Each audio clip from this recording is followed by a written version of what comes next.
Salut à tous, c'est Sully Perfecten, j'espère que vous allez bien. On se retrouve pour une nouvelle vidéo, les pronostics du Royal Rumble. Et oui, cette introduction vous a certainement fait frissonner, puisque c'est vrai que ce compte de 10, il est mythique. Et c'est toujours ça qu'on attend chaque année, pour débuter l'année. C'est toujours un moment qui donne envie, qui est toujours avec tous ces mystères, on ne sait pas vraiment qui va se pointer, à quel moment, qui va gagner. Et en plus, maintenant, c'est x2, puisque maintenant, il y a les femmes depuis 2018, donc c'est encore mieux. Donc il y a une hype qui est toujours présente, depuis quand même maintenant 1988. Et il faut saluer, encore une fois, ça sera l'occasion de saluer, d'honorer la mémoire de Pat Patterson, qui a eu cette brillante idée d'amener le Royal Rumble et de l'avoir amené là où il est aujourd'hui, parce que c'était pas gagné au début. C'était vraiment une idée que Vince, lorsqu'il l'avait proposé à Vince McMahon, Vince McMahon avait détesté. Il trouvait que c'était une idée stupide. Ça marchera jamais, disait-il. Mais Pat Patterson, il a rien lâché. Et à un moment donné, lorsqu'il y a eu un show spécial qu'il a fallu organiser, il fallait faire un match spécial. Et à ce moment-là, Vince est allé voir Pat Patterson. Il lui a dit bon allez, essaye de mettre là cette merde là que tu avais proposé là, ce truc stupide que tu avais proposé là. Mais Pat Patterson lui dit non, mais je te dis que c'est pas une idée stupide. Tu vas voir, ça peut marcher et ça va marcher. Et il l'a fait. Il l'a fait. Et lorsque ça a commencé en 1988, ils ont fini de monter ce show le matin. Pat Patterson s'est occupé de tout. Il a même laissé le temps à Vince éventuellement d'amener quelques retouches, mais il lui a dit non, fais ta merde, je te laisse faire, c'est ton bébé, alors fais ce que tu veux. Et Pat Patterson a fait ça comme un grand. Et pour le succès que l'on connaît aujourd'hui, donc merci à Pat Patterson, et merci quand même à Vince, même si c'était pas gagné à la base, mais il a réussi à le convaincre. C'est quand même une grosse preuve de confiance de la part de Vince d'avoir laissé Pat Patterson faire ça. Parce qu'évidemment, il y avait les batailles royales à l'époque.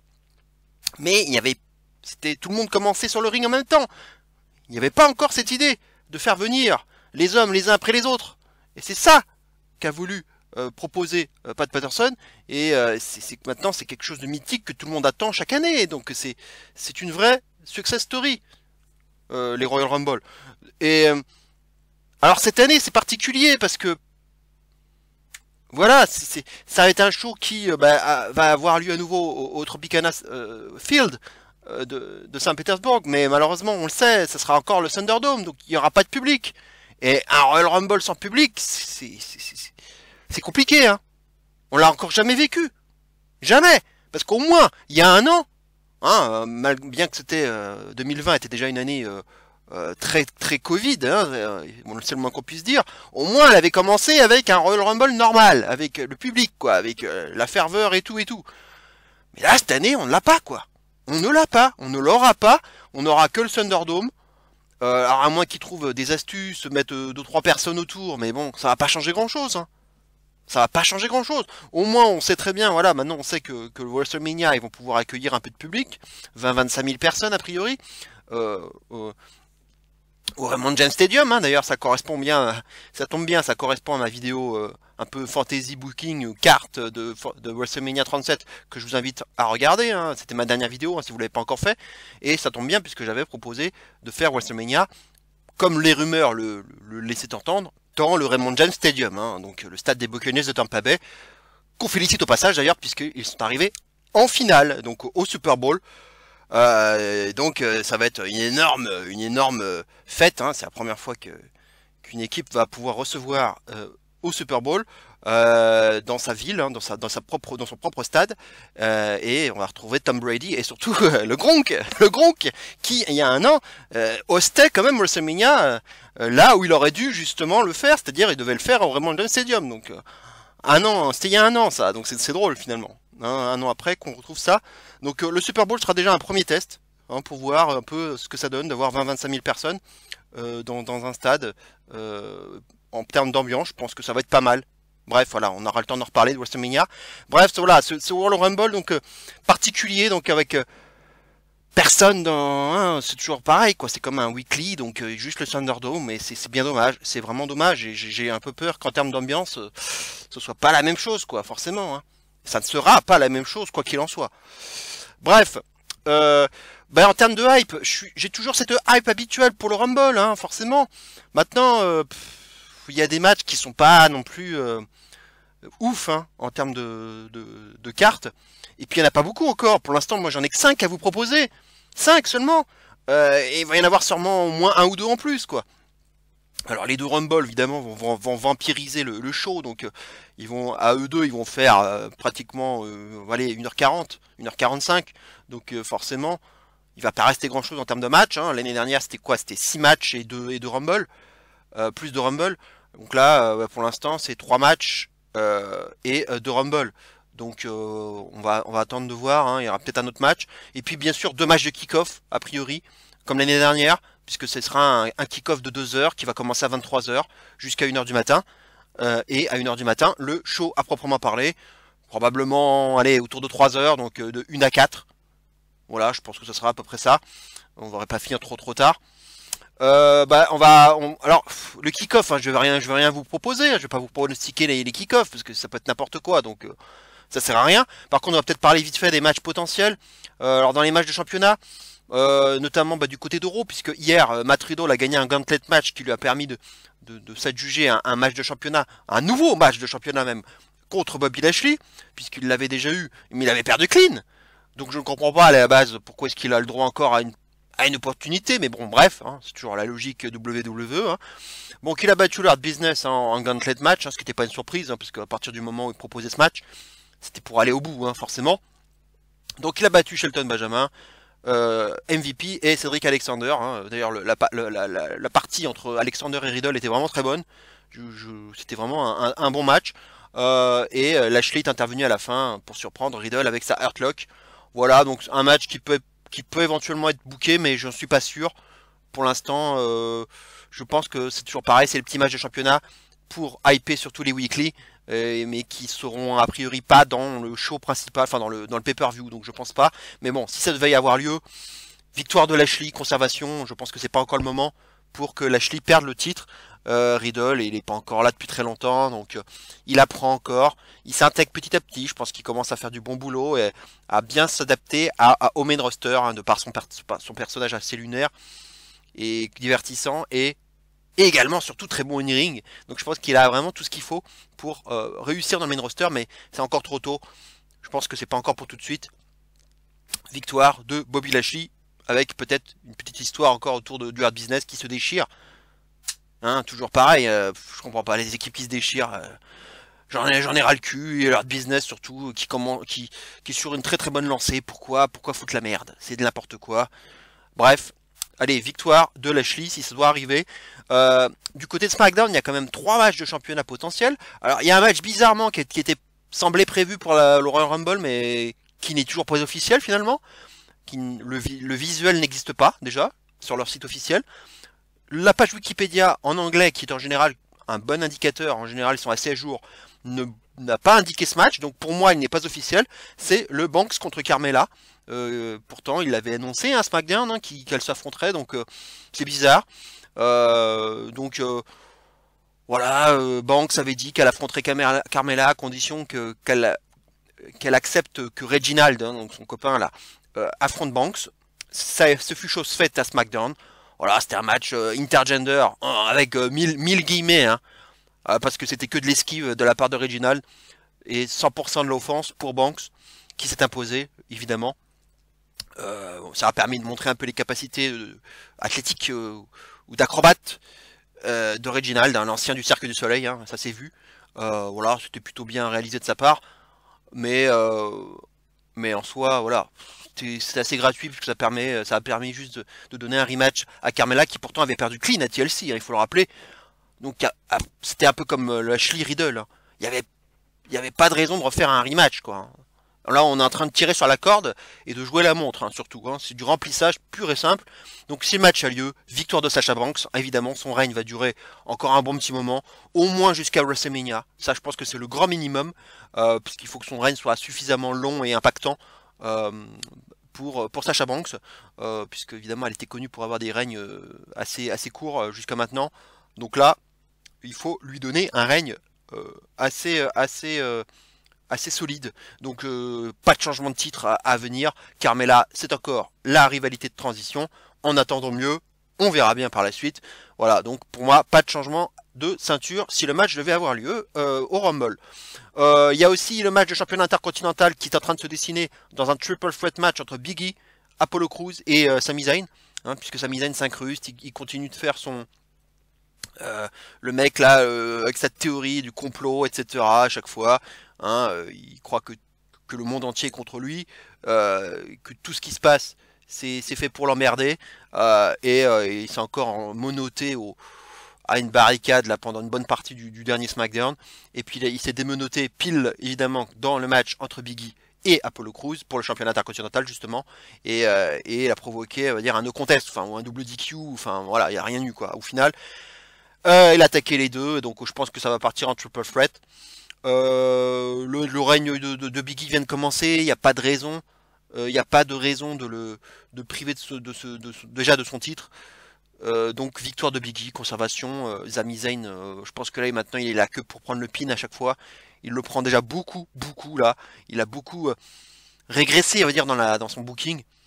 Et là maintenant, il se prend pin sur pin, donc pour moi il n'y a plus rien. Sami Zayn va prendre le pin. Je pense que le triple threat est là pour justement protéger les deux autres. Apollo Crews il est plus ou moins sur un heel turn mais qui n'est pas encore complété parce que Paul Heyman est en train de le conditionner un petit peu, là, de lui expliquer un peu les bonnes manières, comment est-ce qu'il faut réagir lorsque on vise à un titre, d'avoir un titre, hein, comme le titre intercontinental. Voilà, être féroce, ne pas être finalement vraiment fair play, ne faire fi des amitiés et y aller quoi. Y aller franco de port et arrêter le fair play quoi. Voilà un peu l'acconditionnement de Paul Heyman. Donc on attend aussi que Cruz monte d'un échelon à ce niveau-là. Mais voilà, pour l'instant on nous raconte pas ça. Puisque là Sami Zayn a foutu la merde dans ce match. Donc triple threat, victoire de Big E pour moi. Et peut-être un match par équipe de SmackDown entre Roode, Ziggler et visiblement pas les Street Profits, puisque les deux ont réclamé un rematch après avoir perdu les titres récemment à Sonya Deville, mais Sonya Deville a prétexté que Montez Ford étant, alors c'est du work, hein, mais il y a une blessure à la jambe de la part de Ford, elle lui a dit repose-toi d'abord, voilà, soigne ta jambe, et en attendant je vais donner plutôt une chance à d'autres équipes qui pourraient le mériter quoi. Donc Street Profits, on va mettre ça de côté. Par contre Otis et Gable par exemple peuvent être des bons candidats, même si dans ma carte on va dire fantasy booking de WrestleMania, j'avais mis justement ce match pour WrestleMania entre Gable, Otis et Rudy Ziggler. Maintenant on a vu que Rude était absent du dernier SmackDown. On l'a pas vu pareil aux enregistrements du Superstar Spectacle, hein, le show indien qui vient d'avoir lieu cet après-midi. Ziggler était là, mais pas Rude, hein, puisque ça a été enregistré la semaine dernière, donc c'était là, je crois, la veille de SmackDown, donc évidemment, pareil. Rude n'était pas là, donc je sais pas si c'est cas contact, etc. En tout cas, on le voit plus là, donc pour l'instant, donc je pense pas qu'on verra Rude et Ziggler en équipe au Rumble. Par contre, Ziggler, il est annoncé au Rumble, mais pas Rude justement. Donc je pense qu'il y a vraiment un problème avec Rude actuellement. Donc je pense qu'il est chez lui pour l'instant. Donc voilà, donc le temps que Rude revienne, peut-être de quatorzaine, à mon avis c'est ça. Donc je pense qu'il n'y aura pas de match par équipe. Mais dans ce cas-là, de toute façon, quoi qu'il en soit, victoire de Rude et Ziggler. Finalement, je vois aucun changement de titre hein, dans les matchs potentiels. Hein. Ce sera plus simple de le dire comme ça en fait. Voilà, je pense que j'ai un peu tout dit. Le titre féminin d'Euro de Daska ne sera pas défendu puisqu'elle va le défendre déjà son titre par équipe, donc je pense qu'elle va pas lutter deux fois, même si elle l'a déjà fait dans le passé, mais je pense pas. Elle a une histoire avec Bliss actuellement, donc elle vient de l'affronter à Raw, là, ça fait deux semaines de suite. Je pense pas, je pense que on va le réserver pour Raw ça. Voilà, et c'est tout en fait, hein. Parce que les autres, les feuds un peu plus mineurs, ça peut faire kick-off. ou alors on aura des matchs gratuits qui n'ont aucune rivalité. Voilà un peu pour les matchs qui n'ont pas été annoncés. Allez, on va passer tout de suite à la carte principale. On va commencer par le match tag team féminin entre les championnes Asuka et Charlotte Flair face à Shayna Baszler et Nia Jax. Alors oui, un rematch. Bah décidément, c'est quand même un leitmotiv. Encore un rematch qui sort de nulle part puisque elles avaient déjà perdu ces titres. Elles avaient déjà perdu un rematch. Et elles disent comme ça, ah bah oui oui, on a le droit d'avoir notre chance à nouveau, on veut les titres à nouveau. Voilà, c'est complètement gratuit. Elle le mérite pas particulièrement, mais c'est pas grave. Elle se mérite ce match de championnat. Bref, ça arrive vraiment de nulle part. De toute façon, Arrow, le booking des femmes, c'est ignoble, ignoble. On n'y comprend rien. Tout est mêlé, les équipes, les filles en single, enfin, alors là, et Charlotte Flair, c'est depuis son retour, c'est Flair partout, donc qui maintenant à la fois championne tag team et là qui vise le Rumble évidemment, parce elle y est aussi, hein, évidemment, hein, elle est partout. Donc elle est au Rumble, et puis cette histoire de n'importe quoi, cette histoire avec Ric Flair qui couche avec Lacey Evans. Déjà rien que prononcer cette phrase me sort par les yeux, elle me fait vomir. Et avec cette histoire, pourquoi est-ce que son père trahit sa fille? Ça n'a aucun sens, aucun sens. Cette histoire est vraiment nulle à chier. Et on voit du Flair partout. Hier à Raw, c'était pareil. Et pendant ce temps-là, Asuka est transparente. On oublie presque qu'Asuka est championne d'Euro et même championne par équipe. Là, on est en train de l'affadir, mais au possible. Elle est transparente, Asuka, et ça me fait chier au possible. C'est n'importe quoi, Asuka, qui, là, on est en train de la mettre face à Bliss, 2 fois de suite. Elle a perdu, en plus, la première fois, la semaine dernière, contre une Dark Bliss, hein, on va dire.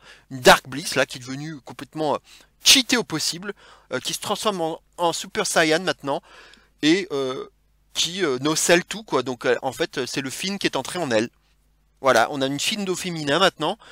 Donc, évidemment, comme elle a battu Asuka, eh ben, elle a son match de championnat, qui a eu lieu hier. Eh ben, c'était pratiquement le même match. On a juste rajouté toutes les gimmicks de Bliss. Donc, on a retrouvé la vieille Bliss, là, la Bliss gentille, on va dire. La Bliss normale,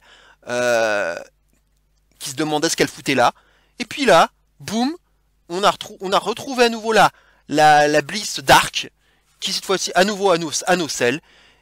Elle porte un mandible claw, donc on croit que c'est terminé, et puis là, boum, Orton revient, RKO sur Bliss. Et le show se termine comme ça, d'ailleurs la cloche n'a même pas sonné. Pourquoi, on ne sait rien. Ça devrait être un DQ, bah non, on ne sonne pas la cloche. Bref, me demandez pas pourquoi. Et donc, bon bah évidemment, en toile de fond, il y a toujours cette feud à distance, entre Wyatt, Bliss et Orton, donc. On ne sait pas vraiment jusqu'où ça va mener cette histoire. Bliss en tout cas fait un très très bon travail, ça je le salue. Pour moi elle est vraiment très très convaincante dans tout ce qu'elle fait. Elle est très divertissante, elle est très convaincante dans son rôle un peu creepy là, elle se renouvelle et pour moi elle fait un excellent boulot. Maintenant, ils l'ont foutu face à Asuka, donc un début de feud hein, visiblement avec elle. Le truc c'est que maintenant, je trouve que c'est le personnage de Bliss et tout l'univers qu'elle intègre qui écrase le tout, et du coup Asuka se retrouve derrière, au second plan, tout comme Charlotte l'avait également mise au second plan, et on oublie complètement tout en fait. On oublie toutes les ceintures que porte Asuka actuellement. Elle est complètement derrière. Et actuellement, en gros, on sent vraiment, à travers ce qu'on nous montre, à travers le booking de Raw, chez les femmes, qu'il y a deux chéris, on va dire, deux chouchoutes de Vince, hein, notamment, c'est Alexa Bliss et Charlotte. Alexa Bliss et Charlotte, ce sont les deux filles qui portent le show là, et qu'on voit partout, omniprésentes, et quand on nous impose quelqu'un comme ça, à un moment donné, attention à l'overdose. Attention à l'overdose. Bref, enfin, vous voyez, je pars sur Bliss là, alors que là, il est même pas question de Bliss, mais c'est pour dire à quel point c'est complètement le fouillis intégral cette division féminine. Alors, on nous met Jax et Baszler, qui, semaine après semaine, ont des matchs avec Brooke, avec Rose, et c'était comme ça, semaine après semaine, Brooke, Rose, Baszler, Jax, Baszler, nanana, et ça n'arrêtait jamais. On se demandait quel était le but de tout cela. On intègre un petit peu les Evans maintenant, Evans là, plus avec Charlotte. On a vu Peyton Royce qui a fait un match convenable face à Charlotte, mais Evans a fait une tentative de distraction qui a servi à que dalle, puisque finalement Charlotte a battu Royce. Voilà. Alors que Evans et Royce avaient battu d'ailleurs Charlotte et Asuka il y a quelques semaines, hein, avec le fameux turn bizarre de Ric Flair, qui avait fait un croc en jambe à sa propre fille. Alors, je pense qu'il voulait peut-être le faire à Evans, mais bon bref, c'était bizarre. Et du coup, Royce en profite et puis elle gagne. Donc Evans et Royce, elles devraient avoir ce match de championnat aussi. Pourquoi elles l'ont pas? Elles ont battu les championnes. Bon bref, ça n'a pas de sens. Donc on remet Shayna Baszler et Nia Jax dans l'histoire. Franchement, on approche petit à petit quand même de Mania, hein, ça va aller très vite. Les ceintures sont en trop et je pense qu'il va falloir repartir en solo, enfin vraiment sur du vrai solo pour Asuka et pour Charlotte. Et du coup, je vais donner un changement de ceinture. Je vais donner la victoire à Jax et Baszler, qui pour moi sont mieux placés pour avoir ces ceintures en termes d'équipe, même si cette équipe elle date pas d'il y a très longtemps, hein. Mais pour le moment, je pense que c'est le meilleur choix. D'ailleurs, dans ma carte fantasy de WrestleMania, j'ai mis un match Fatal 4-Way par équipe avec justement Jax et Baszler en tant que championne. Donc pour moi, ça correspond très bien à l'idée que j'avais. Donc pour moi, c'est très bien, ça correspond. Donc pour moi, je donne la victoire à Jax et Baszler, qui vont pouvoir, on va dire, emmener un autre programme, emmener d'autres adversaires, emmener la division féminine ailleurs, c'est-à-dire en fait déporter tout ça, parce que Asuka et Charlotte n'ont rien à faire là en fait. Elles n'ont rien à faire là. Charlotte, c'est bien, on lui a donné sa ceinture par équipe pour qu'elle soit Grand Slam Champion. Ça y est, c'est fait maintenant.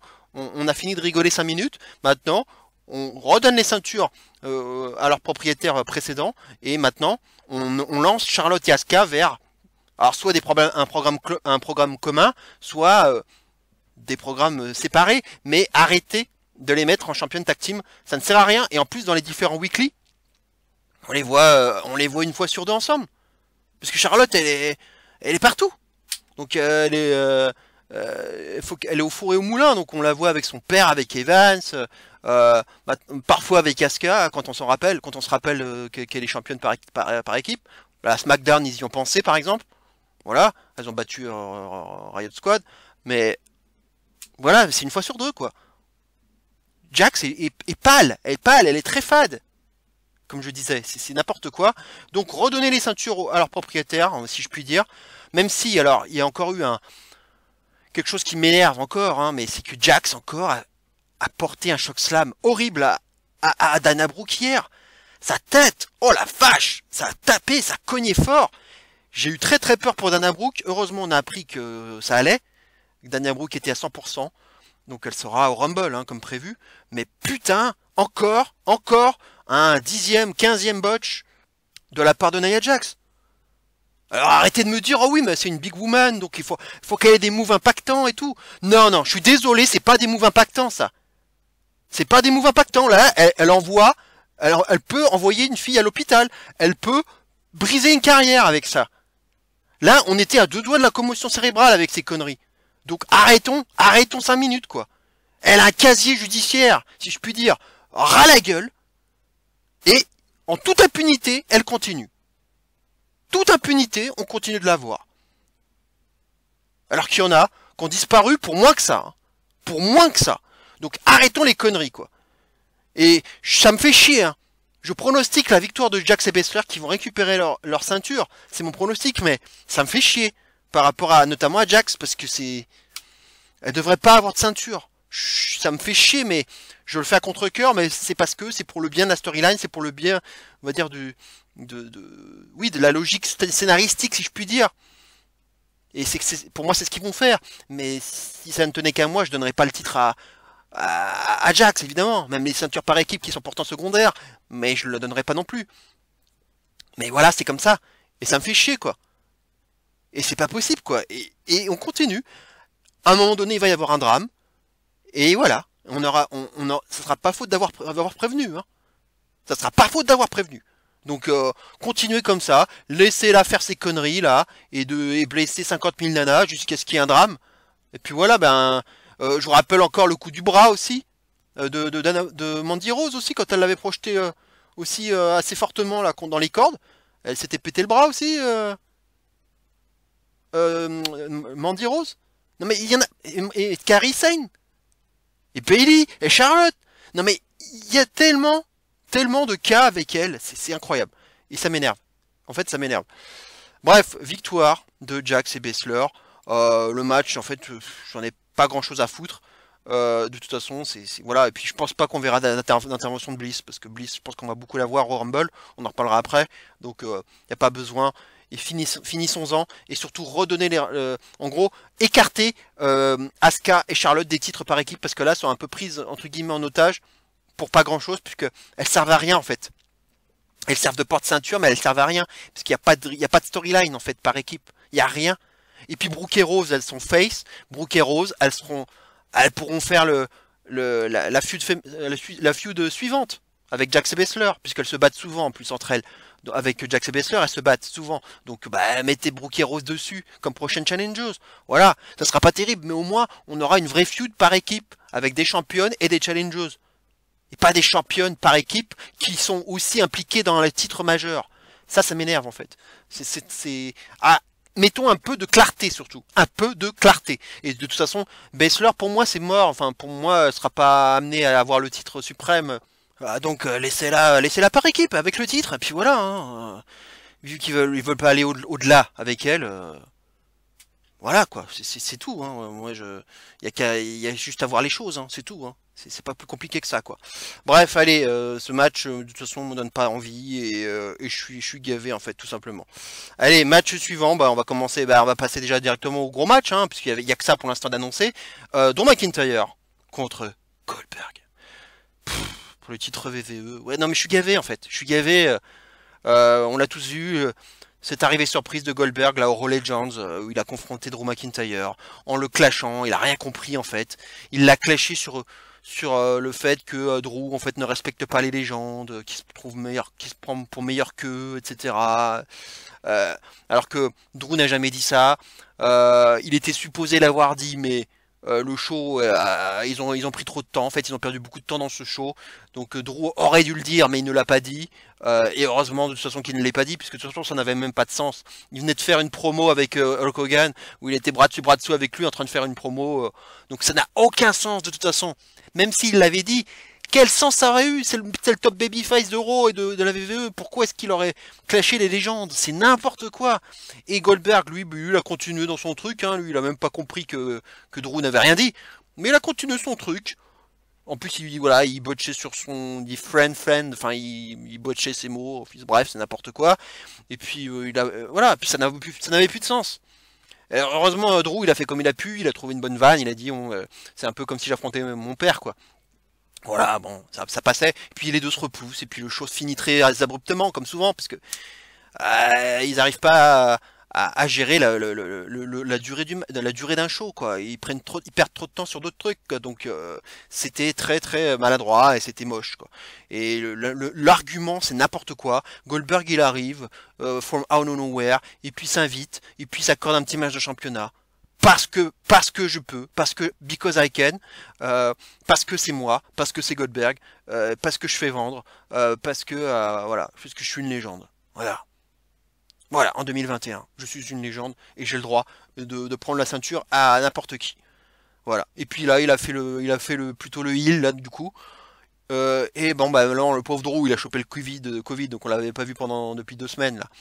Il a refait son retour hier, donc on a vu, bon, je ne reparlerai pas du segment horrible avec le faux Drew et Gilbert, hein, avec John Morrison et Lumi, c'était n'importe quoi, c'était de la merde. Et on a vu les deux hier, enfin les deux en vrai, qui se sont un peu alliés pour l'occasion pour buter Morrison et le Miz, hein, puisque le Miz évidemment, et Morrison, mais surtout le Miz, du coup évidemment il tease toujours un cash-in.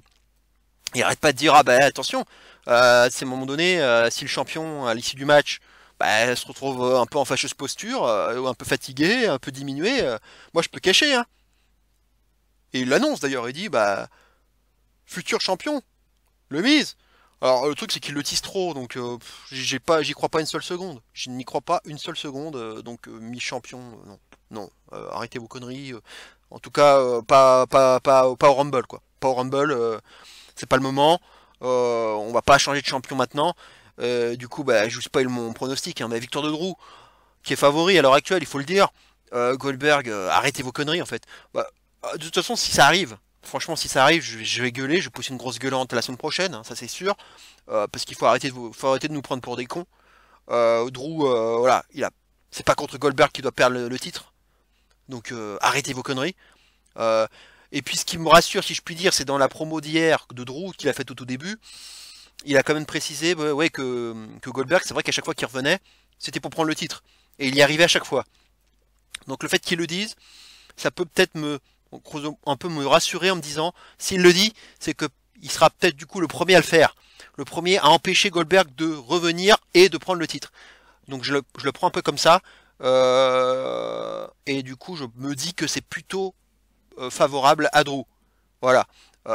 Donc, victoire de Drew. Le match va pas durer très longtemps, hein, parce qu'on l'a encore vu hier. Goldberg, il est arrivé sur le ring. Il a porté un spear au Miz. Et il transpirait déjà. Le mec, il porte un spear, il transpire. Non mais il faut arrêter, quoi.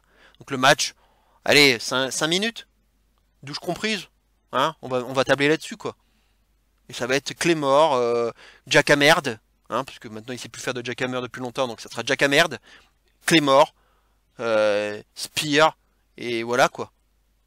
Et puis terminé, quoi. Gros Claymore dans ta face, et puis casse-toi, en fait.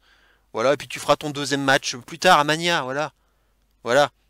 Contre le Fiend, voilà, ça sera très bien, ça sera comme, je l'ai mis dans ma carte prédictive, là, contre le Fiend. Et voilà, au moins, on t'écarte du titre, parce que là, franchement, Goldberg est près d'une ceinture, ça me met hors de moi. Donc, de toute façon, on sait qu'il aura qu'un deuxième match dans l'année. C'est le contrat qui est comme ça.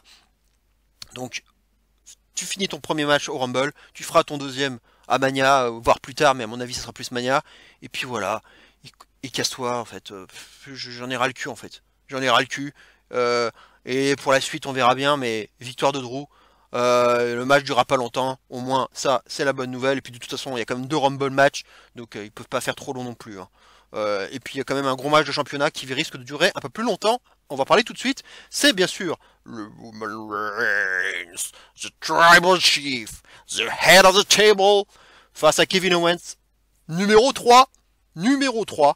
C'était mon prono initial, on va dire.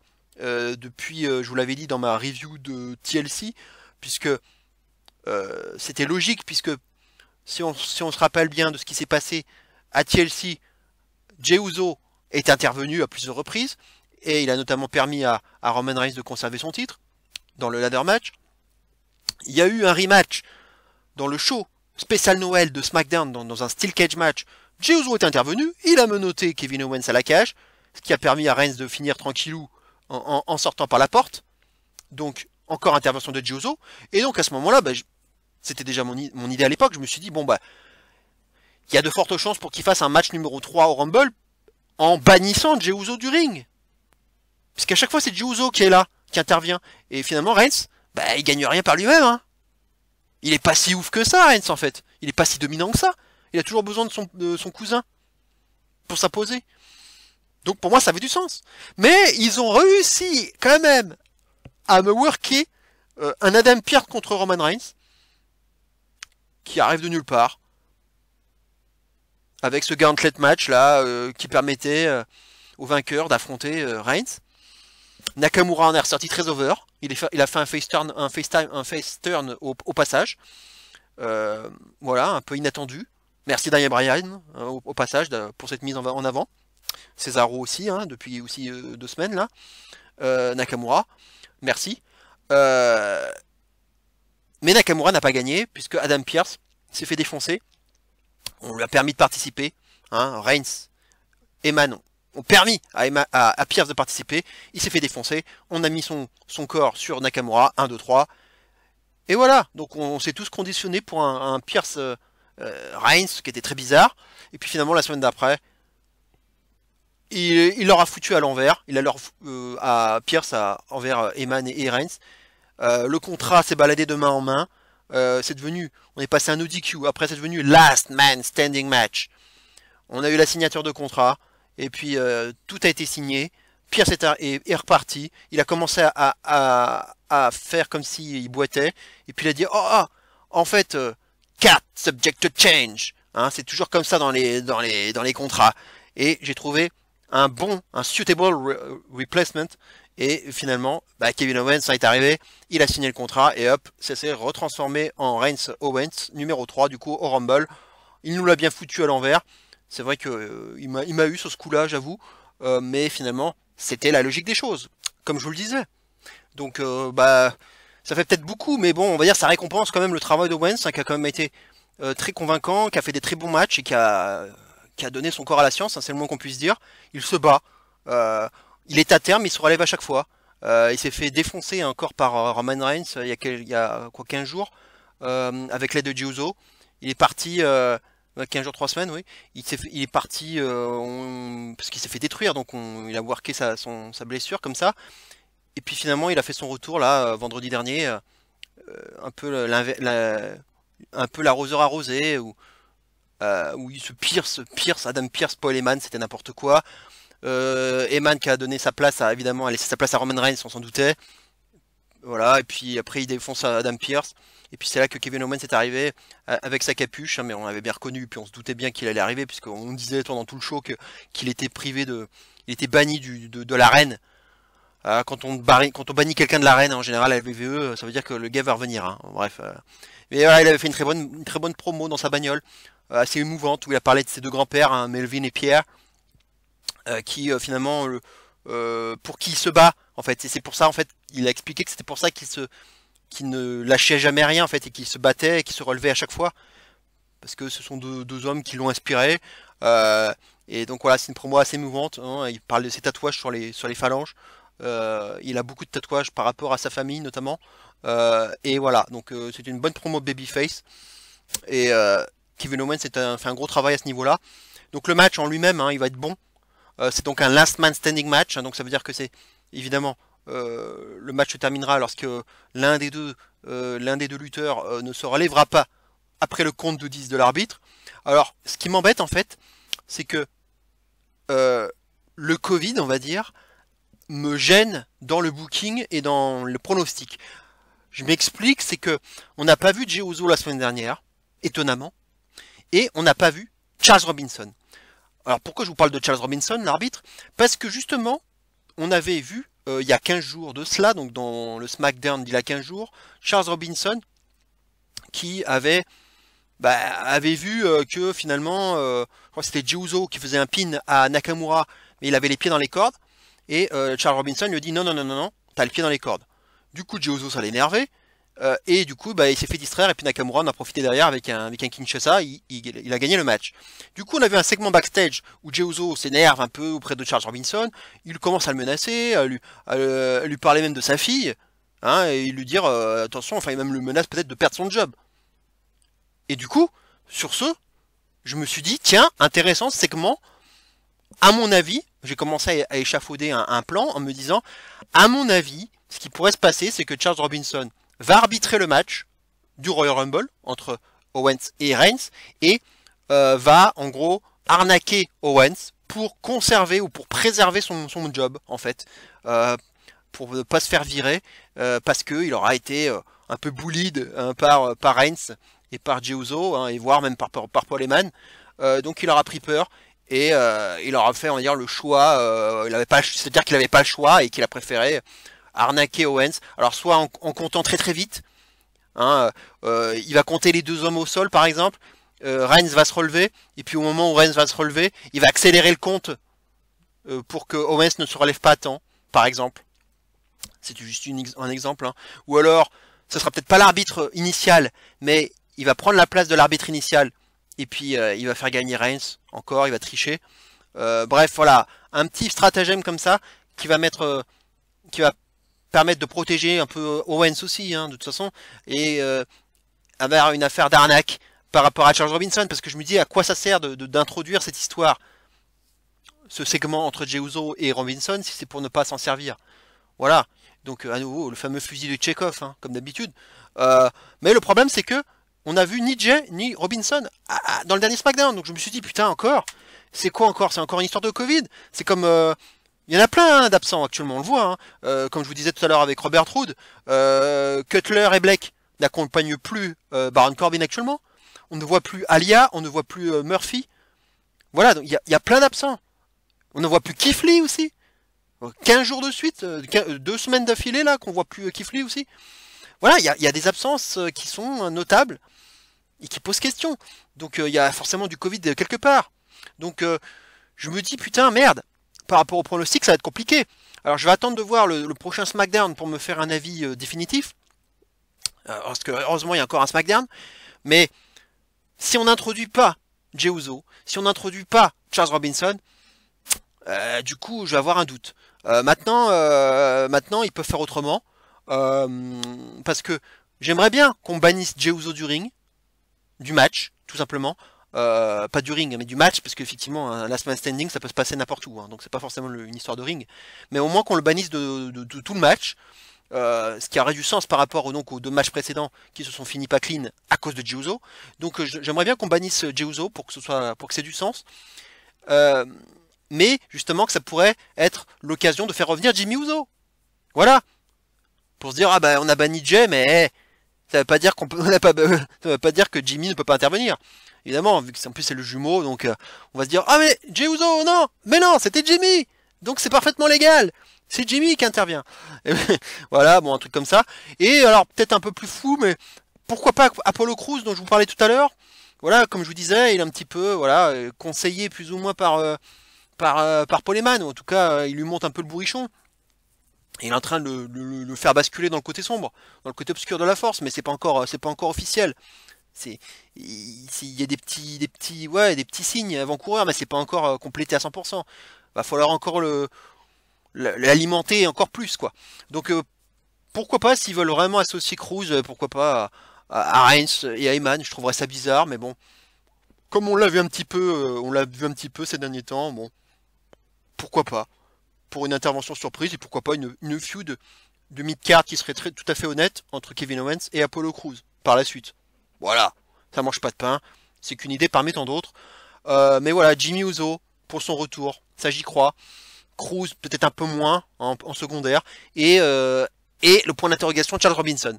En fait, tout dépendra de SmackDown, et si SmackDown ne nous donne pas, le dernier SmackDown ne nous donne pas, le prochain SmackDown pardon, ne nous donne pas d'indication. On verra l'arbitre en fait, ça dépendra de l'arbitre. Si je vois Charles Robinson commencer, je me dirais, bon là, il risque d'y avoir une arnaque, et Owens va se faire avoir. Voilà, de toute façon, il n'y aura pas de changement de titre, faut pas rêver. Reigns c'est parti pour un très très long règne, et même à WrestleMania, je pense même pas qu'il va perdre son titre. Donc, il va partir pour un très très très long règne, je pense qu'il va durer au moins 1 an. On va partir jusqu'à au moins SummerSlam, voire au-delà, donc je pense que... il faut continuer, hein. Et le Rock, j'y crois moyen. Peut-être pour Mania, mais bref, enfin on aura le temps de voir. Mais évidemment, on attend toujours ce match face au Rock. Il y a du public à WrestleMania, donc ça peut nous donner peut-être une petite indication. Apparemment, le Rock serait peut-être libre en plus pour la période Mania, donc ça peut s'écrire. Mais à voir. Il n'aura pas forcément besoin de gagner le Rumble, hein. Le Rock peut intervenir plus tard. Peut-être qu'Adam Pierce, effectivement, ça sera peut-être sa petite vengeance personnelle. Pierce arrivera et lui présentera son futur adversaire. Voilà. Et puis là, t'as le Rock qui arrive. Évidemment, Heyman et Reigns vont faire une gueule énorme. Ils vont faire le facepalm habituel de Paul Heyman. On sait qu'il le fait très bien. C'est toujours très exagéré, mais c'est toujours très drôle. Là, c'est une scène qu'on pourrait voir dans la Road to WrestleMania. Hein. Ça, facilement. Bref, voilà, victoire de Reigns. Le match sera bon. Ça sera peut-être même je le verrais même en opener, personnellement. Ça pourrait faire l'opener. Je pense que ça pourrait être le bon choix. Avant de passer au Rumble féminin, par exemple. Et ensuite, on aurait le Rumble masculin pour clôturer. Voilà, ça peut être une idée comme ça. Ça, je pense que ça sera le meilleur match de la soirée, en dehors des Rumble potentiels, hein, évidemment. Potentiellement, les Rumble. Mais sinon, j'attends quand même pas mal de ce match, même si le résultat ne fait aucun doute. Victoire de Reigns. Allez, on va passer maintenant, on va aller directement aux 2 Rumble. Voilà, pour l'instant, il n'y a pas de visuel officiel, hein, puisqu'évidemment, on ne connaît pas la liste des 30 hommes et des 30 femmes. Voilà, donc le dernier visuel en date. Alors, autant côté féminin, sur le côté droit, vous avez 12 filles qui sont toujours les 12 filles annoncées à l'heure actuelle, à l'heure où je vous parle. Donc, côté filles, c'est à jour, puisque bizarrement, à Raw hier, il n'y a pas eu d'annonce au niveau féminin, il n'y a pas eu d'ajout. Donc on s'en tient à ces 12 filles là pour l'instant. Donc Brooke, Rose, Tamina, la Riot Squad au complet, Alexa Bliss, Baszler, Belair, Bayley, Charlotte Flair, Nia Jax et Peyton Royce. Voilà ce qu'on a pour le moment. Côté masculin, en revanche, par rapport au visuel, il y a eu 5 noms qui se sont ajoutés hier soir, en plus de ceux qui sont à l'écran. Donc voilà, il y a Ziggler là, il y a Sami Zayn, il y a Big E, il y a Jeff Hardy, il y a Cesaro, il y a Otis, Nakamura, Jey Uso, AJ Styles, Bobby Lashley, Daniel Bryan, Randy Orton, Le Miz. Et donc hier soir, John Morrison et Sheamus qui se sont affrontés hier, dans un match assez bon d'ailleurs, se sont ajoutés. Mais il y a également Mustafa Ali, hein, qui a annoncé qu'il prendrait en fait la place de Kofi Kingston, puisque Kofi Kingston qui est blessé à la mâchoire, pour l'instant il est pas sur le ring et on le voit pas actuellement. Maintenant, ça veut pas dire qu'il sera pas du Rumble, hein. Pour l'instant, on l'a vu faire. Je l'ai vu sur Twitter faire une promo en réponse à Ali. Il avait l'air de parler correctement, donc je pense que sa mâchoire a l'air d'aller mieux. Maintenant, est-ce qu'il sera cleared pour le Rumble? Ça on verra. Ça serait dommage parce qu'on a été privé du spot Kofi au Rumble l'année dernière, et si on l'a pas cette année, ça fera 2 fois de suite. Ça serait un peu dommage. Bon, on a toujours Naomi, hein, pour nous le faire. Hein. Naomi n'est pas annoncée. Elle a disparu, Naomi, mais moi, à mon avis, on risque de la voir. Au moins pour faire son Kofi spot. Hein. Ça va faire quelques années d'affilée maintenant qu'elle nous le fait.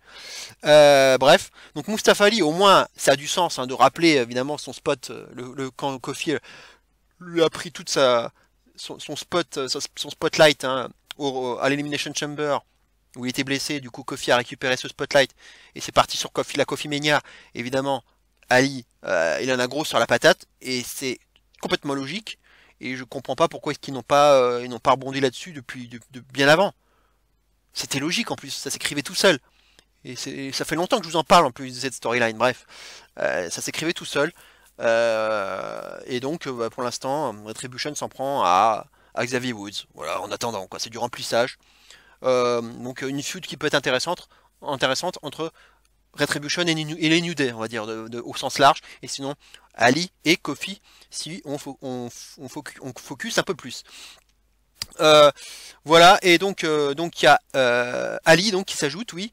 Il y a également Edge qui a fait son grand retour, enfin il a fait une promo.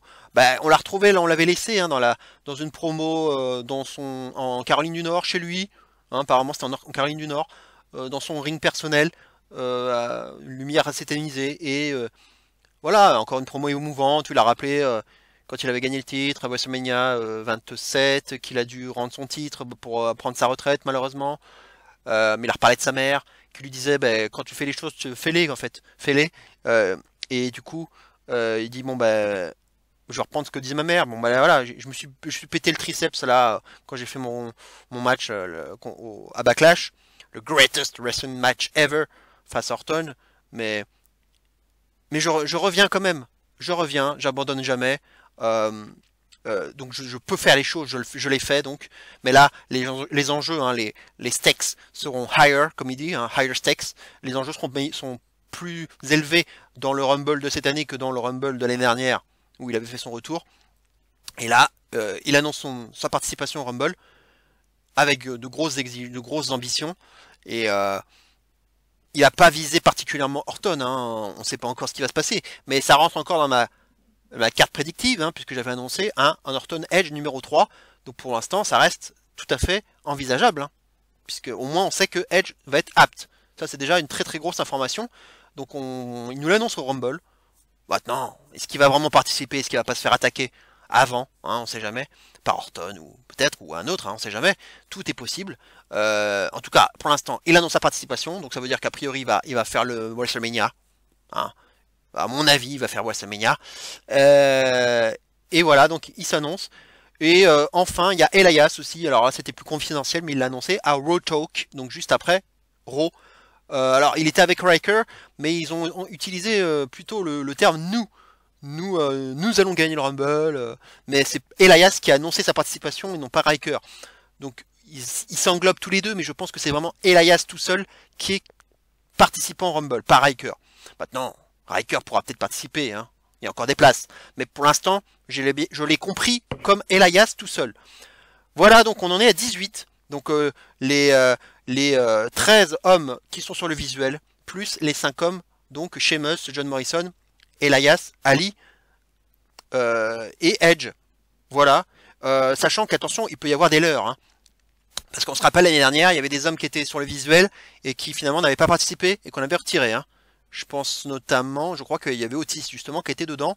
Il y avait Lashley, Owens, qui était en feud à ce moment-là et finalement il avait fait une bagarre de parking virtuelle, ce qui les avait retirés du Rumble. Du coup, ça avait laissé des places.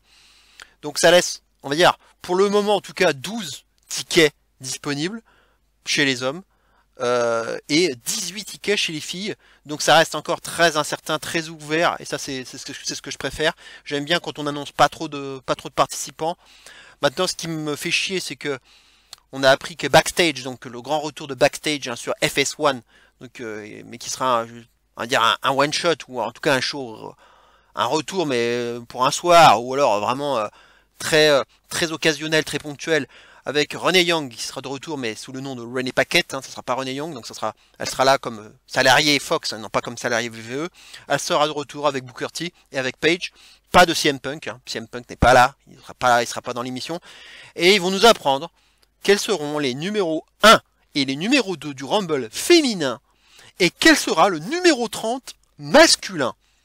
J'ai trouvé ça très bizarre et ça me gave en fait. Parce que ça va complètement à l'encontre du Rumble et du sel du Rumble. C'est ce qui fait, c'est son intérêt, c'est ce qui fait tout l'intérêt du Rumble, c'est de pas savoir qui va démarrer et qui va terminer. J'ai pas envie de savoir quels seront les deux qui ont commencé le Rumble féminin et surtout qui sera le mec qui va arriver en 30 au Rumble. C'est toujours la grosse hype chaque année. Alors on verra bien qui va être le nom annoncé, parce que si c'est un nom un peu osef, on peut se dire que il est probable qu'il soit peut-être attaqué pour être remplacé. Hein, on l'a vu récemment, on l'avait vu avec R-Truth notamment, avec Nia Jax qui avait pris sa place aussi. Donc c'est tout à fait envisageable. Mais si c'est un nom un peu plus ronflant, si je puis dire, c'est pas sûr qu'il soit attaqué. Alors si c'est Edge, hein, par exemple, qui sait? On va dire ça. J'ai envie de croire que le numéro 30 qui va être annoncé va être attaqué et remplacé par un autre. Au moins, ça sauverait un peu les meubles et au moins on aurait quand même on aurait notre surprise qui serait préservée. Mais sur le principe, ça me fait chier qu'on nous annonce les noms, quoi. Ça me fait chier. Bref, voilà. Les deux premières du Rumble, on verra bien. Mais si on veut nous donner envie de regarder le Rumble, je mettrais plutôt deux filles qui se connaissent ou qui ont un passif. Deux filles soit en rivalité, soit deux amies, ou peu importe, mais deux filles qui ont un lien.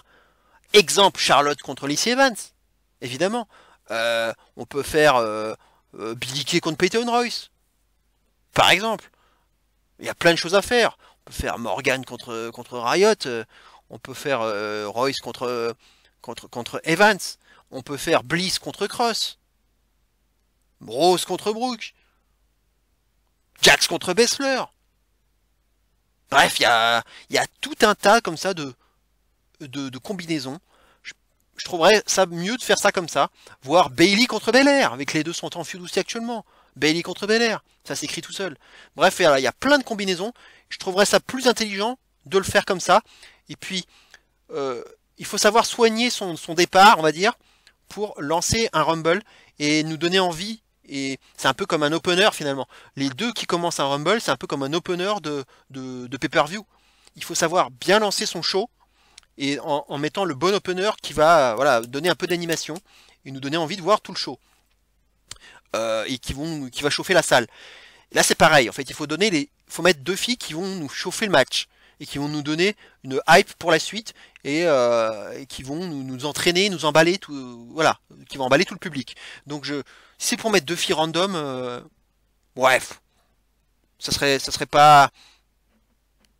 moins intéressant. Si c'est, je sais pas, Bayley contre Dana Brooke, bref, who cares?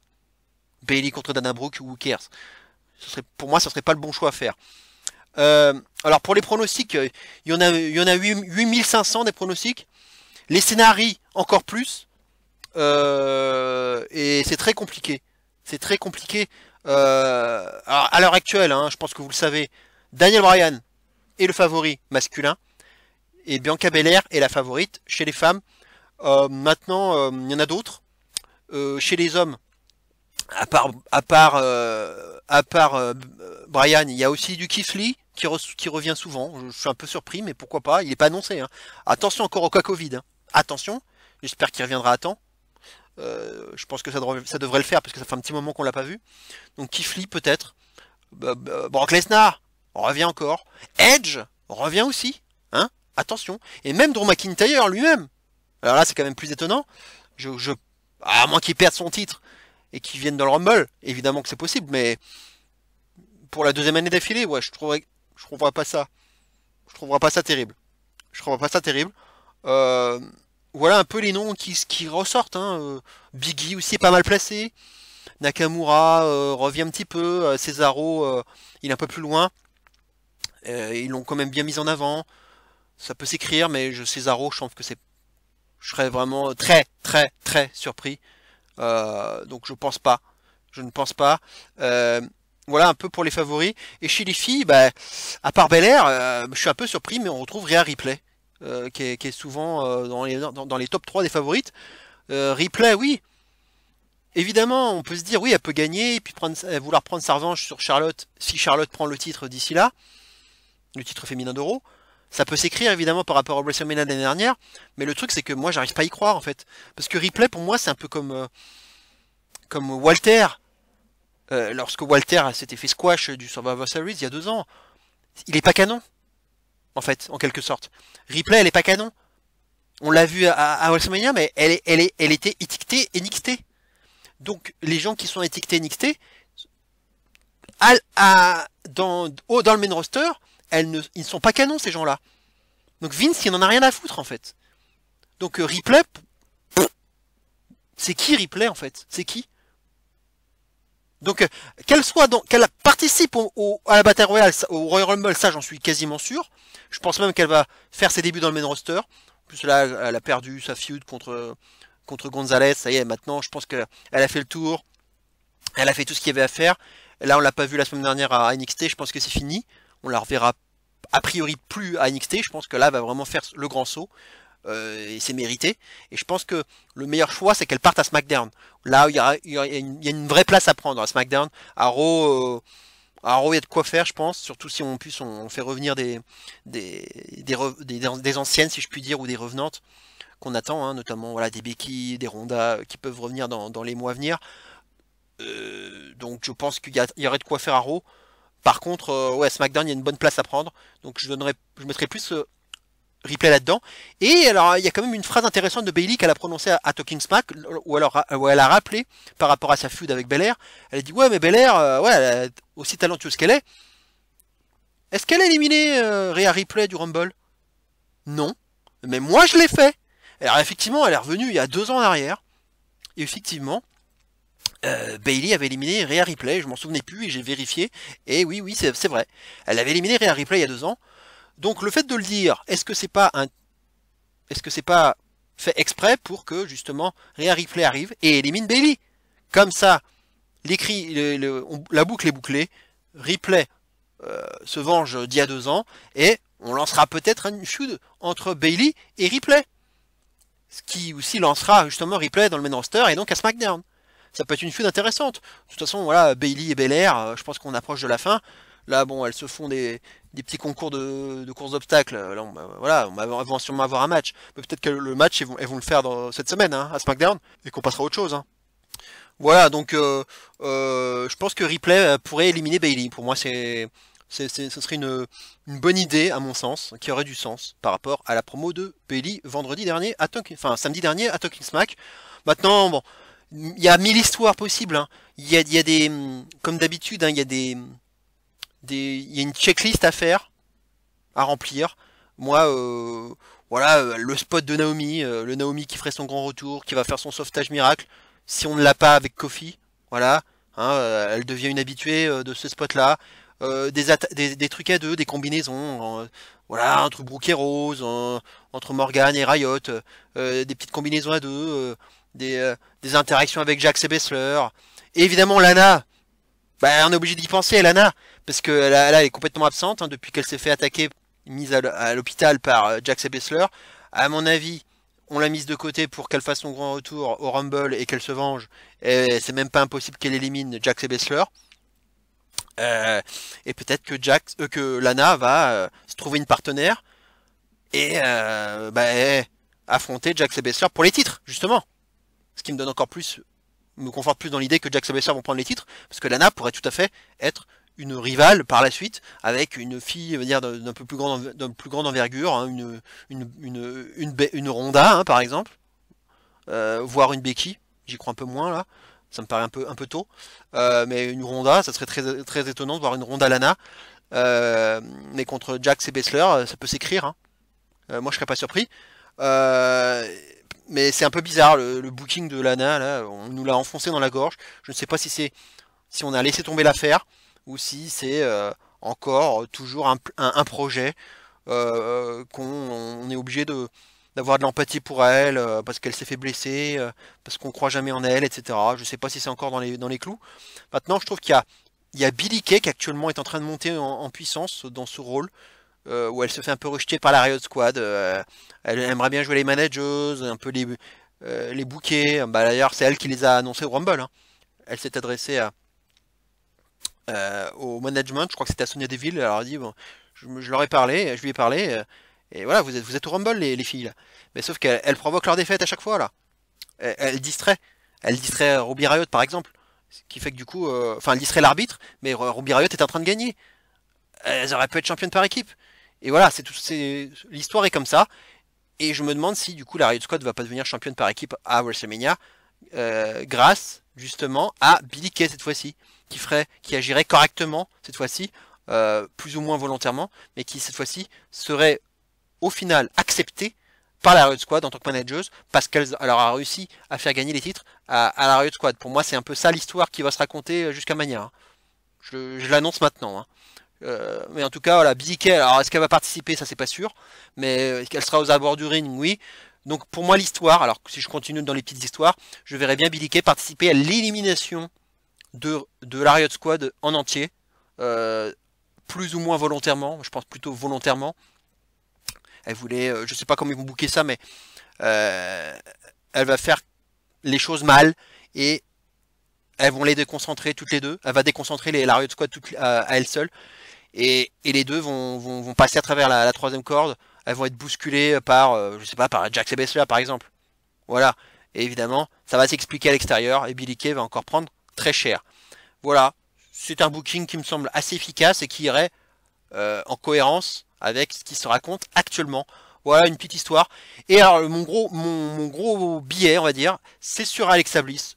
Je vais miser là-dessus par rapport à ce qui s'est passé à la fin du dernier Raw, où on a vu donc les trois gimmicks d'Alexa Bliss, hein, on l'a vu pendant le match d'Asuka, on l'a revu la Bliss normale, hein, la Bliss gentille on va dire, et puis après on avait vu aussi à la base on va dire la Bliss Playground, là, avec sa robe en jean là, sa jupe en jean et son petit haut rose, et on l'a vu en Dark Bliss aussi, donc la fille cheatée là, et donc je me suis demandé s'ils vont pas nous faire une Mick Foley comme à l'époque, qui viendrait avec ces trois gimmicks. Puisque, je l'ai pas cité, mais Alexa Bliss c'était aussi la deuxième favorite, pour l'instant, dans les cotes, par rapport à la victoire finale, hein.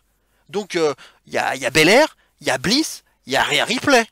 Donc, Bliss, elle est très très bien placée, et évidemment, elle est tellement mise en valeur actuellement qu'elle peut être effectivement une favorite crédible pour le Rumble. Surtout si elle vient avec ses 3 gimmicks, donc elle va s'accorder trois spots hein, finalement. Hein. Ça c'est un peu l'inconvénient, c'est qu'une seule personne va s'accorder trois tickets. Donc c'est un peu l'inconvénient, mais je pense que ça peut se raconter. Alors évidemment, s'ils le font, il faudrait que ça se fasse graduellement. On va pas commencer par la Dark Bliss, on va commencer par la Bliss, la Goddess, hein, dire la Bliss initiale des débuts, la Bliss normale. Elle se fait éliminer, elle rentre au vestiaire, on la revoit plus tard en Bliss Playground, qui se fera éliminer plus tard, et on la reverra en Dark Bliss. Et là, peut-être que c'est Orton qui va sortir de nulle part pour l'éliminer. Voilà, c'est qu'un booking parmi tant d'autres. Parce qu'à un moment donné, si c'est Dark Bliss qui se pointe, bon courage pour la sortir. Hein. Même en s'y prenant à plusieurs, je suis pas sûr que les filles y arrivent. Hein. Et j'espère qu'on va pas partir dans du surnaturel. Là, a priori, le show est en direct. Donc ils vont pas nous faire de montage assez dégueulasse où on va tout de suite voir, on va voir tout à coup un cheval à bascule, où la lumière va s'éteindre, elle va se changer, elle va se maquiller ou je ne sais quoi, il va y avoir une boule de feu là, elle va nous faire un Allô kid ou un truc comme ça, arrêtez vos conneries quoi. You got fire, you got flame, arrêtons quoi, arrêtons, c'est bon quoi. Restons sur quelque chose de, on va dire de terre à terre, plus terre à terre, mais j'ai peur qu'on parte encore sur du fantastique, hein, ça va être, j'ai un peu peur. Mais Bliss va être un peu le centre des attentions, je pense que ça va être le fil rouge du show, du Rumble féminin et que ça peut être très intéressant. J'attends de voir ce qu'ils vont faire, mais si book ça correctement, ça peut être très agréable.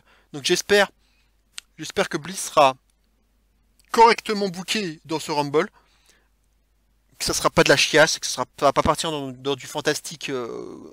Assez indigeste, j'ai un peu peur. Et pas de coupure. Si c'est du légiféré ou qu'on nous fasse un montage, j'ai un peu peur que ce soit un montage. J'espère pas, j'espère que ça va être vraiment dans du vrai direct. Mais Bliss, alors je vais vous donner mon pronostic, je pense pas que Bliss gagnera. Pour la simple et unique raison, déjà, si on nous sort les 3 gimmicks de Bliss, pour moi c'est trop facile. On va pas, la fille elle a 3 chances de gagner. Donc attends, déjà on lui donne les 3 chances de gagner, elle va pas gagner. Ça serait déjà presque ça serait un handicap pour les autres. Donc là, ça serait trop la favoriser que lui donner 3 chances. Déjà, je trouverais ça dégueulasse pour les autres. Et deuxième chose, qui me semble la plus importante, c'est qu'elle est actuellement en feud avec Asuka. Elle a gagné son premier match. Le deuxième, bah, DQ, enfin, no contest si vous voulez, avec l'intervention d'Orton. Donc, sur le papier, elle a encore sa chance face à Asuka. Elle a pas fini encore. Donc pour moi, il va y avoir un match 3 qui sera peut-être dans le prochain Raw. Mais donc déjà, elle a encore cette chance d'être championne, Bliss. Donc elle n'a pas besoin de gagner le Rumble. Le Rumble permet d'avoir un match de championnat, mais elle a déjà encore cette chance d'être championne. Puisque le match 3, il va avoir lieu, c'est sûr. Sinon, on ferait pas un match, on ferait pas une fin comme ils ont fait hier. Donc c'est pas fini entre Asuka et Bliss. Donc ça ne sert à rien en fait de faire gagner le Rumble à Bliss. Quand bien même elle est pour l'instant numéro 2 dans les cotes. Pour moi c'est impossible que Bliss gagne. Et si elle gagne, bah c'est de la merde. Je vous le dirai tout de suite, hein, je vous le dirai lundi ou mardi prochain dans ma review. S'ils font gagner Bliss, c'est de la merde. Ce serait une grave erreur. Parce qu'elle sera déjà elle sera suffisamment mise en valeur, je pense, dans ce Rumble. Voilà, il n'y a pas besoin non plus de lui donner cette victoire. Un peu pareil pour... Alors je vais donner maintenant mes 3 favorites. J'hésite entre 3 on va dire. Mais mes 3 qui pourraient se détacher, c'est Charlotte Flair. L'incontournable Charlotte Flair qui a gagné l'année dernière, certes. Mais bon, c'est déjà arrivé qu'une personne gagne 2 fois de suite le Rumble. Hein, donc c'est pas un problème ça. Mais bon, si elle perd les ceintures tag déjà dans la soirée, un peu plus tôt dans la soirée. Voilà, donc au moins elle va pouvoir se concentrer vers la ceinture suprême. Donc plutôt Asuka, voire quelqu'un d'autre, peut-être Bliss, justement, si Bliss prend la ceinture à Asuka, parce qu'à un moment donné, je pense que le règne d'Asuka, ça commence à faire long, et à mon avis, vu comme ils sont en train de cheater Alexa Bliss au possible, je pense qu'elle va finir par lui prendre le titre, puisque de toute façon elle a encore une chance, elle va encore avoir une chance, et je pense qu'elle va finir par avoir le titre, hein. Et on risque de tomber dans le même problème qu'avec le Fiend, hein, quand le Fiend avait la ceinture, quand t'as quelqu'un qui nocelle pareil, comment tu vas lui prendre le titre quoi. Ça va être compliqué hein. Mais je pense que je serais pas surpris qu'on ait un Bliss Charlotte peut-être même à Mania. Ça s'écrit hein. Ils vont peut-être le faire hein. Donc Voilà, avec Charlotte qui aurait gagné le Rumble. Voilà, par exemple. Donc Charlotte, hein, qui est voilà l'incontournable, le choix facile, qui peut surprendre, enfin qui peut enrager certains, faire enrager certains, mais la valeur sûre. La valeur sûre. Je suis obligé de la citer. Bianca Belair, donc comme je vous le dis, qui est la favorite à l'heure actuelle, mais je la trouve un peu green, un peu tendre pour prétendre à gagner un Rumble, quoi. On nous la présente depuis quelques mois, mais c'est encore. Alors elle a tout d'une star, hein, je vous l'ai dit, hein, j'y crois beaucoup, je crois beaucoup en elle. On la met bien en avant, là encore dans le segment course d'obstacles, il montre ses capacités athlétiques, mais elle est encore en pleine feud avec Bayley. C'est pas encore fini avec elle. C'est encore peut-être un peu short. Dans ma carte prédictive, je l'ai mise justement dans un match de championnat contre Sasha Banks, donc c'est possible, hein, sur le principe. Elle peut tout à fait gagner le Rumble et affronter Sasha Banks. Si ça arrive, tant mieux, je serai pas contre, mais ça me semble peut-être un poil trop tôt pour Bianca. Alors oui, ils ont fait un Chronicle ce dimanche, mais ça veut rien dire. Ils ont fait un Chronicle sur Lana hein, aussi, hein, ça veut rien dire. Et Lana, on sait où, elle est où maintenant. Bref, non mais ça veut rien dire. Ça c'est pas une preuve, mais on nous la présente, on va dire. C'est plus pour la présenter, mieux la connaître. Mais ça veut pas dire qu'elle va avoir un méga overpush, et qu'elle va gagner le Rumble et aller à Mania pour affronter la championne. Pour l'instant, je reste mesuré, on va dire. Mais elle reste dans les favorites, donc je la citer. Voilà, avec Charlotte. Et Ronda. Ronda Rousey sera ma troisième favorite. Bah, évidemment, il y a toujours un point d'interrogation autour d'elle. Elle fait des jeux vidéo, mais ça veut rien dire. On sait qu'elle s'entraîne, elle continue de s'entraîner. Alors, il y a une interview, je crois, à TMZ de Stephanie McMahon dans laquelle elle parle de Ronda Rousey, où elle dit qu'elle aimerait bien qu'elle Ronda fasse son retour, où elle dit que la VVE l'accueillerait à bras ouverts. Hein, et elle dit même, oui, on parle beaucoup du contrat, mais qu'est-ce qui vous, du contrat de Ronda, qui est peut-être proche de la fin, mais qu'est-ce qui vous dit que, en gros, qu'elle a pas prolongé, un peu en, voilà, en cachette, quoi, qu'en gros, qu'elle a pas prolongé son contrat et que elle va pas revenir, en fait. Qu'est-ce qui vous dit qu'elle va pas revenir? Vous n'en savez rien. Et moi, je serais très contente qu'elle revienne. Voilà ce qu'elle dit Stéphanie, en gros. Donc, c'est tout à fait possible que Ronda revienne. Alors en plus elle dit oui, là bon bah, elle veut fonder une famille, etc. Mais quand elle sera prête, on l'accueillera à bras ouverts. Mais et les portes de la VVE lui seront grandes ouvertes aussi. Mais si ça se trouve, elle fondera pas de famille tout de suite. Si ça se trouve justement, c'est peut-être quelque chose pour nous surprendre quand elle dit ça. Si ça se trouve, elle veut plus fonder de famille, ou alors du moins, alors elle va peut-être reporter le projet, si je puis dire, et elle va participer au Rumble. Alors peut-être pas forcément pour gagner, hein, on sait jamais, mais peut-être juste pour avoir un programme à Mania, et puis repartir à nouveau pendant X mois. Voilà. Mais moi j'exclurai pas Ronda, puisque Ronda, ça fait vendre, c'est vendeur pour n'importe qui. Et puis, peu importe qui affronterait, parce qu'évidemment, maintenant, vous pouvez affronter n'importe qui. Hein. Vous pouvez affronter la championne NXT, la championne VVE, enfin de SmackDown et de Raw. Donc, si c'était Yoshirai, bah, Ronda Shirai, j'achète. Si c'est Ronda Banks, j'achète. Et si c'est Ronda Charlotte, Ronda Asuka, voire Ronda Dark Bliss, j'achèterai aussi, hein, j'avoue. Elle est vendeuse surtout. Hein. Elle est vendeuse surtout. Donc, moi, j'achète. Hein. Donc voilà, on connaît ses capacités, elle saura faire un match convenable. Donc voilà, sans forcément être championne à l'arrivée, hein, mais au moins offrir un bon match à WrestleMania, ça serait du bon star power et ça pourrait fonctionner. Voilà. Donc là, je pense pas je pense pas que la gagnante cette année, en tout cas, contrairement à l'année dernière, je ne pense pas que la gagnante du Rumble affrontera la championne de NXT. Ils vont pas nous faire le coup deux fois. Ok, l'année dernière, ils ont tenté le coup pour les audiences. Ça n'a pas fonctionné. Charlotte a traversé NXT comme un fantôme. Hein, ça n'a pas servi à grand chose. Ça a mis over personne. Et en plus, voilà, elle en est ressortie très protégée. Hein, elle a même pas pris le pin hein, lorsqu'elle a perdu sa ceinture. Puisque c'est Shirai qui a fait le pin sur replay. Hein, bref. Donc ça ne servirait pas à grand chose. Donc, oui, je pense pas que. Je pense pas que NXT sera à nouveau mise à l'honneur. En tout cas, que la gagnante affronterait une championne NXT. Par contre, oui, qu'il y ait des participants d'NXT, ça c'est bien possible. On en a eu même beaucoup l'année dernière. Je trouvais même qu'il y en avait même limite trop. Il y en avait bien 8 ou 9 l'année dernière, pas loin, un truc comme ça. Des Casey Catanzaro, des Miyahim, des Mercedes Martinez, des Candice LeRae, il y en avait partout. Maintenant, bon, avec le Covid, hein, toujours pareil. Est-ce qu'ils vont pas limiter le nombre de lutteuses de NXT, hein, puisque c'est le Performance Center. Et on essaie peut-être d'éviter un peu d'avoir trop de mélange entre le main roster et les gens du PC, là, du main roster de NXT.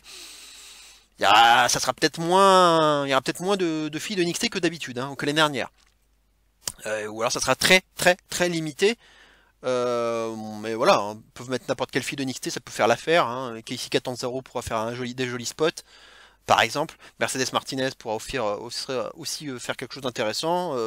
Raquel Gonzalez aussi, Dakota Kai, Candice LeRae, Ember Moon, Tony Storm, Shotzi Blackheart. Voilà, plein de filles comme ça, enfin les gros noms féminins, on va dire, actuels, auraient leur mot à dire. Mais je pense qu'il y aura aussi quelques anciennes. Beth Phoenix, à mon avis, qu'on a vu faire son retour en tant que commentatrice de NXT. Donc elle est de retour. Donc c'est peut-être bon signe qu'elle sera peut-être au Rumble. Et puis voilà, à nouveau une réunion des Divas of Doom. Natalia et Beth Phoenix, qui vont peut-être encore s'éliminer l'une et l'autre, puisque effectivement, on avait vu Natalia éliminer Beth Phoenix pour la trahir un petit peu. Donc, et je crois qu'il y a eu l'inverse après. Donc voilà, peut-être encore faire une élimination un peu en traître de l'une ou de l'autre. Voilà, ça peut se vendre. Ou Tamina Natalia en équipe pour éliminer Phoenix. Enfin bref, il y a plein de choses à faire. Voilà un peu pour les filles. Donc je redonne mon trio. Belair, Flair et Ronda. J'ai du mal à faire mon choix. Belair, ça me semble peut-être un peu juste. Ronda, ça serait peut-être plus la surprise. Et Flair, la valeur sûre. Si je dois donner un seul nom, mais vraiment un seul nom, je dirais Charlotte. Tout simplement pour avoir un Charlotte Asuka, un Charlotte Bliss. Voilà, je pense pas qu'elle ira du côté de SmackDown. Elle ira pas de côté NXT, on va pas refaire deux fois le coup. Ça sert à rien. Parce que c'est facile, c'est la facilité avec Charlotte. C'est l'assurance d'avoir un bon match et puis d'avoir du star power à WrestleMania, tout simplement quoi. Et évidemment la ceinture peut changer de main entre temps. Et je suis pas sûr qu'Asuka garde son titre bien longtemps avec Bliss qui lui tourne autour. Hein. Surtout une Bliss cheatée comme ça. Donc peut-être un Bliss contre Charlotte à WrestleMania, par exemple. Et du côté des hommes, du côté des hommes, Bryan est grand favori actuellement.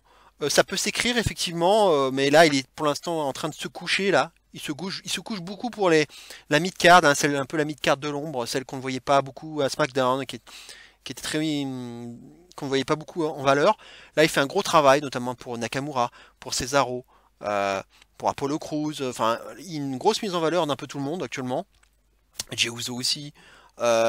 Voilà, et il faut saluer ce travail énorme de Bryan. On sent qu'il est là, hein, il est derrière le show. Hein.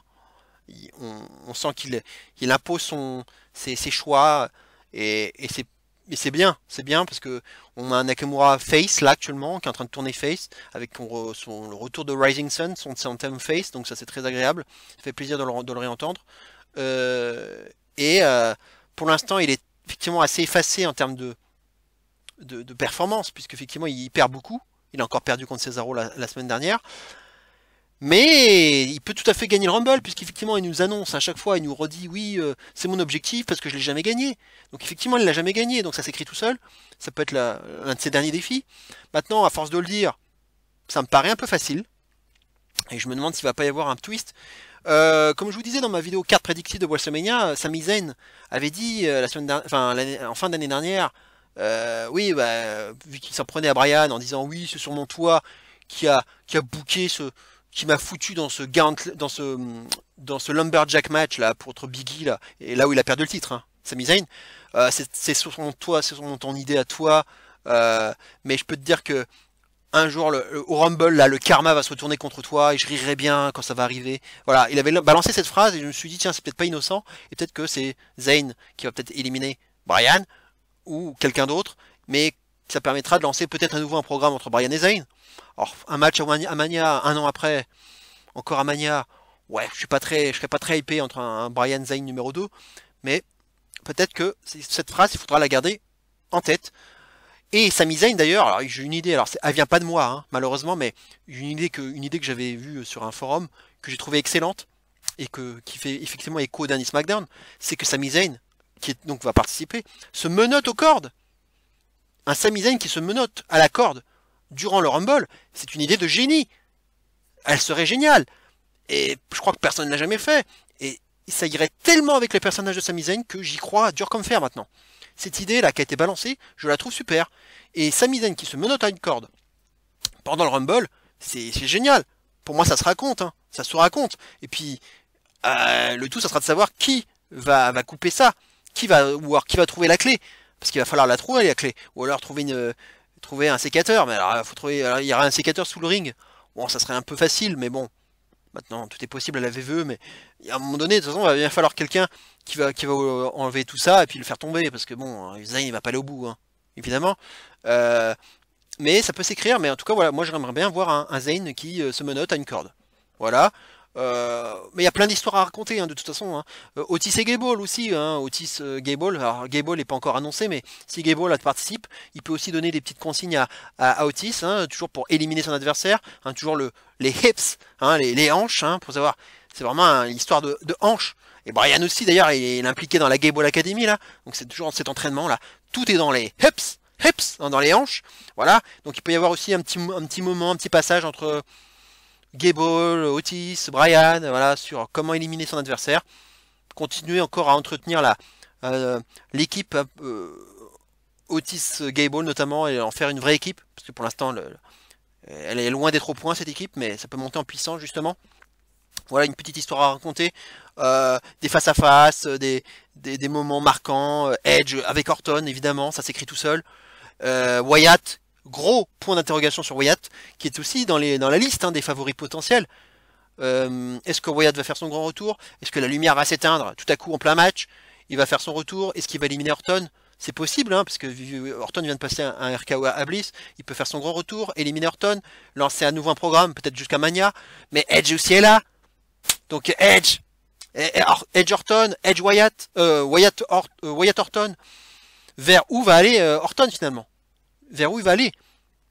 On serait tenté de continuer peut-être la feud avec le nouveau Wyatt et Orton, mais attention à Edge, hein, parce que pour l'instant Edge n'a pas parlé d'Orton, mais il y a bien un match numéro 3, à mon avis, qui va finir par avoir lieu, hein, je pense. Voilà, il s'est blessé au triceps contre Orton, il l'a dit, mais il n'a pas non plus averti, il n'a pas lancé un avertissement à Orton en particulier. Hein. Pour l'instant, il est focus sur le Rumble, quoi. Donc pourquoi pas Wyatt pour faire son grand retour. Ça s'écrit. Omos avec AJ Styles. Je pense qu'Omos va participer, alors peut-être pas au Rumble en tant que tel, mais plus à l'extérieur. Il va peut-être sauver AJ Styles de l'élimination en le gardant dans ses bras. Et il va le récupérer en plein vol. Il va le remettre dans le match. Voilà. Ça c'est un spot tout à fait envisageable. Miz, Morrison dans le même match. Bah oui, il y aura sûrement des interactions aussi, forcément. Je pense pas qu'il aura cash-in, hein, donc dans le match d'avant. Hein. Il n'aura pas cash-in. Il peut tout à fait cash-in d'ailleurs durant le Reigns Owens. Hein. J'en ai pas parlé, mais évidemment, il peut aussi cacher. Mais bon, faut pas rêver. Il n'y aura pas de cash-in. Du moins, une tentative peut-être, mais pas de tentative réussie. Et puis, comme je vous le disais aussi dans ma vidéo, à nouveau, carte prédictive de WrestleMania, Taya pour ses grands débuts. Taya Valkyrie pour ce grand début.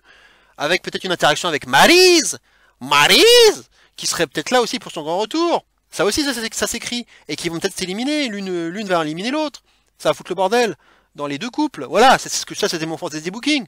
Pour avoir un tag team mixte à WrestleMania. Voilà, aussi une histoire potentielle. Et puis des grands retours, voilà, des Bella Twins, des Kelly, des Molly Holly, des Lita, des Trish Stratus, des Mickey James, donc Naomi, comme je vous disais.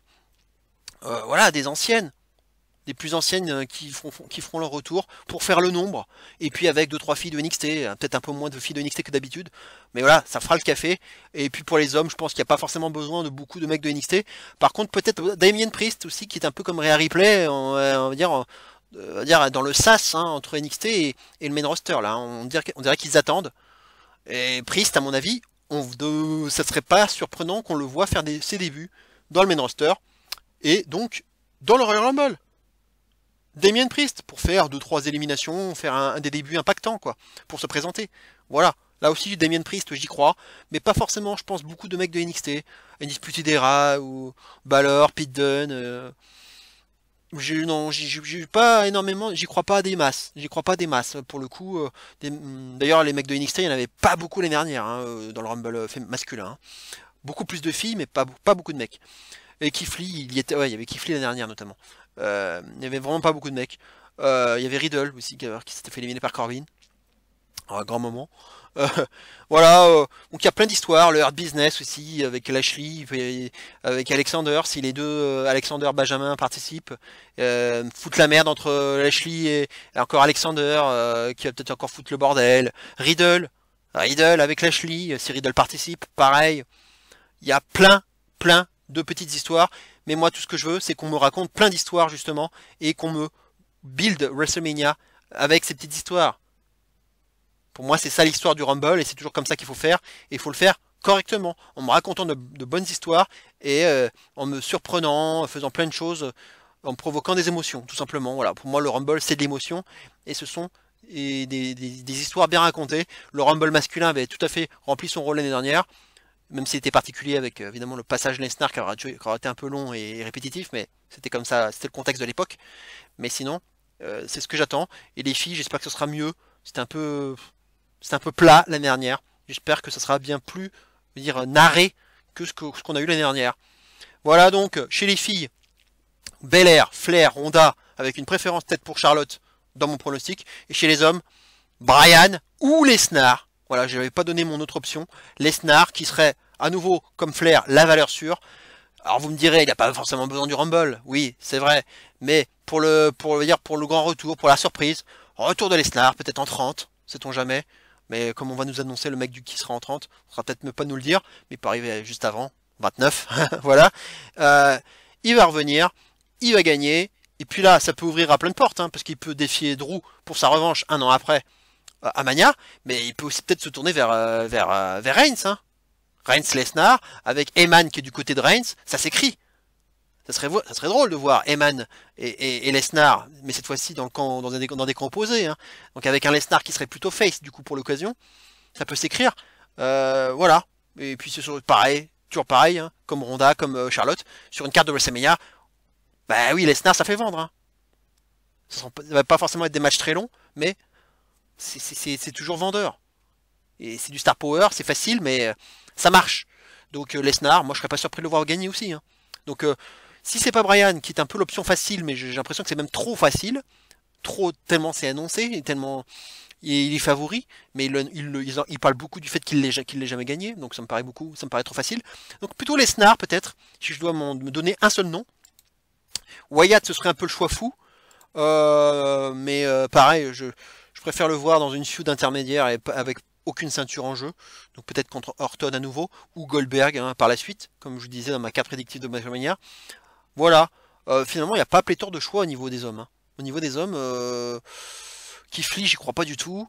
Sheamus, ça peut être une belle histoire avec Drew, mais Sheamus, ce serait plus un adversaire de transition pour Fastlane par exemple, ou l'Elimination Chamber. Ça peut se raconter. Jinder Mahal, pareil, hein, parce qu'on l'a vu de retour cet après-midi à Superstar Spectacle. Évidemment, c'est le grand ami de Drew, donc ça peut se raconter aussi. Ouais, ça serait plus pour Fastlane aussi, ou l'Elimination Chamber. Ça peut faire une feud intermédiaire en attendant Mania.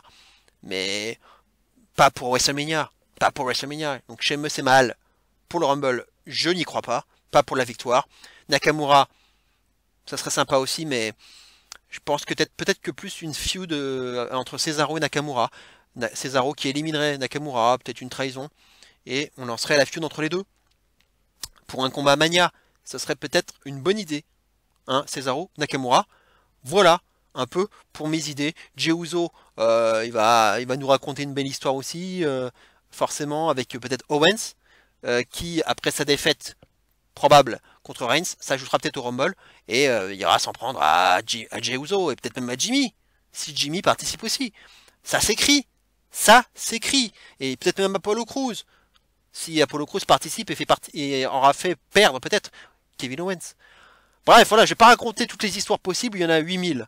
Donc voilà, je vous ai donné un peu mes noms. mais c'est pas facile de faire un pronostic. On va dire que ça avantage, ce Rumble, ce double Rumble cette année a l'avantage d'être un peu plus ouvert que d'habitude, avec encore des incertitudes, notamment sur les participants. CM Punk, hein, on va pas recommencer avec CM Punk, hein, c'est toujours la même blague. Arrêtons 5 minutes. Bref, voilà, 1h30, j'en ai fait beaucoup. Je vous remercie, on va s'arrêter là. Merci encore de m'avoir écouté. J'espère que cette vidéo vous aura plu. On se retrouve bien sûr la semaine prochaine, donc soit lundi soir, soit mardi, pour les réactions suite à ce pay-per-view. On verra bien ce que ça va donner. On sera sans filtre comme d'habitude. Mes amitiés à Papy Catch, à Jack Jones, au rebut du catch, Enzo et Cody, comme d'habitude, et à tous ceux qui me suivent sur Twitter et qui lisent mes posts. Hein. Je réagis un peu en live sur Raw, sur SmackDown, sur Superstar Spectacle, où j'ai donné un petit peu mon avis aussi cet après-midi. Bref, voilà, suivez-moi, abonnez-vous à mon compte Sully Perfect 10.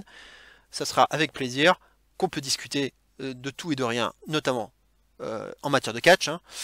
On se retrouve donc la semaine prochaine.